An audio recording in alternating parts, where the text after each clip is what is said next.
Well, hey everybody, welcome back to the Bill and Rae Show. Thanks for stopping by. Got another marble to make today. Gonna start out doing some fume work, make a cane, do some build-up of a centerpiece, and see how this all works out. First thing, after we get fired up, we're gonna pull out some Cobalt stringer.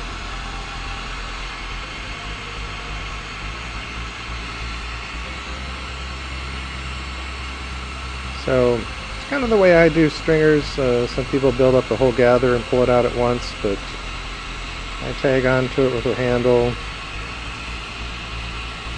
start pulling this out. Just keep rocking the feed rod back and forth, watching the diameter as it pulls out. You need a background that you can see. Lighting and a background makes a big difference in this process, so you can see what you're pulling.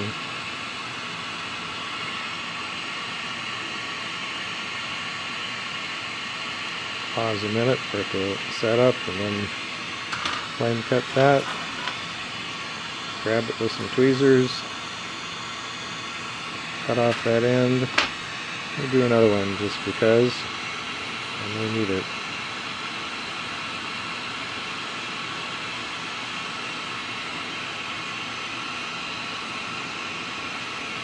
So when you're pulling like this, you want just a little tension. And it's going to depend on the glass. Some glass is stiffer than others. Sometimes it requires like more of a pull, but you don't want to be yanking on it too hard, and if you don't have some tension, it won't stay straight and consistent. So when you come out of the flame, you want to kind of hang in there, keep some tension. At this point, putting pretty good tension on there straightens it out. Flame cut it. Like I say, it's the way I do it. And clean up the end of this little piece, so in case I need it, it's good to go. Then we got a hot end on here. I'm going to set this down someplace where I won't touch it. You don't want to go touching things you just heated up. Sadly to say, I do often enough. Alright, so we've got some 16mm clear rod that we're going to build up a pretty big chunk of fumed cane here. I'm going to have a bunch of excess, but that's alright. You can use it in more marbles or other projects. So we've got this cut off end we're going to clean up.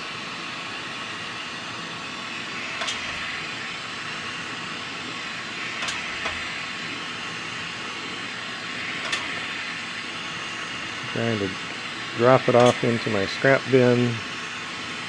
Pull off the tweezers in the water. Just kind of do this in one flowing motion. So I've got my scrap bin right off the edge of my can full of water.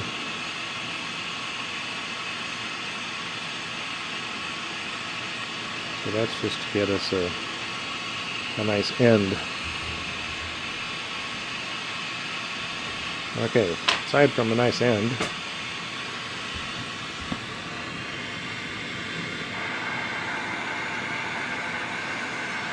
I need to heat up a little section of this rod.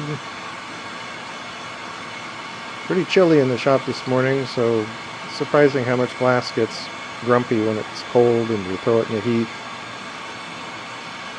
So at any rate, whether it's hot or cold in your shop, you need to warm up the piece of glass you're going to be working with. Make sure that you've got some kind of a transitional heating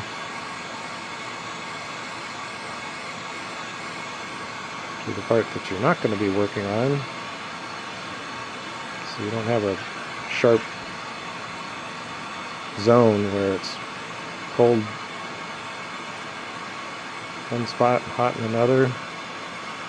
Depends on your lighting. You may see the glass starting to glow a little bit, or you get to where it's hot enough it's actually drooping a little. I'm rotating a lot, so I'm trying to avoid it flopping around.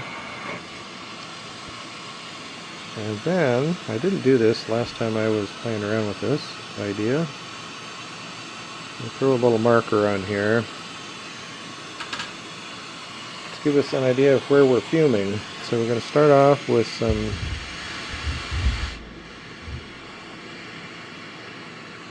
silver fume. Now this piece has been used a bit, so it's not super intense. When you got a new nugget of silver on your fuming rod, this can sometimes be pretty intense.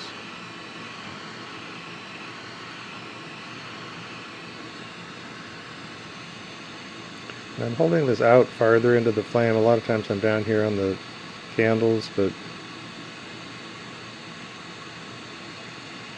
I think I may have lost my piece of silver. I'll get it to squeeze out again.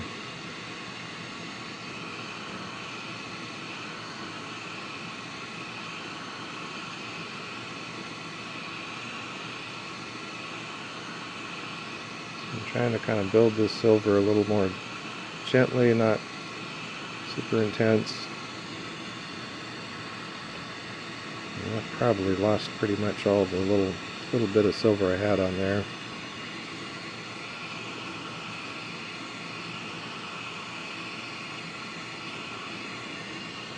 Okay. Probably needs a silver recharge. Okay, now we've got our little marker so we know where we did silver. We can rotate this 180. We're going to do gold. Gold wants a little more intense oxidizing flame.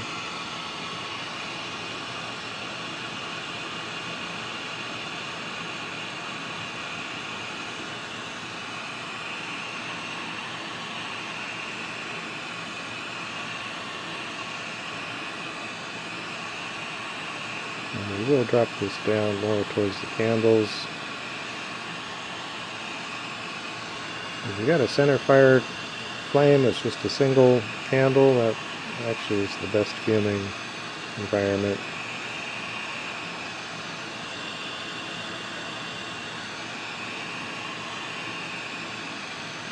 But we'll use what we got.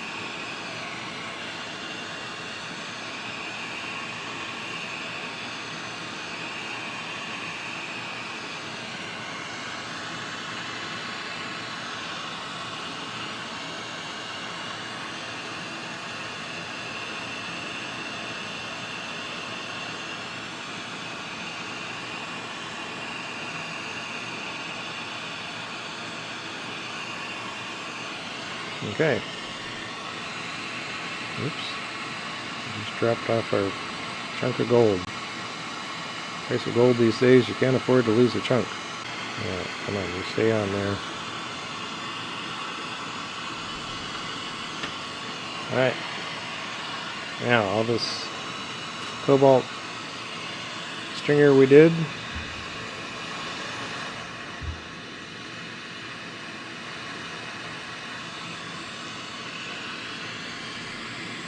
do a bunch of lines.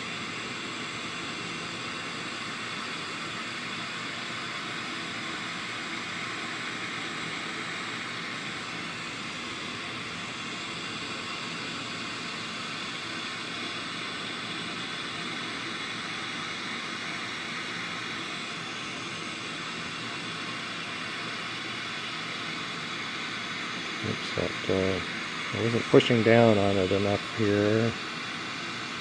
Broke free.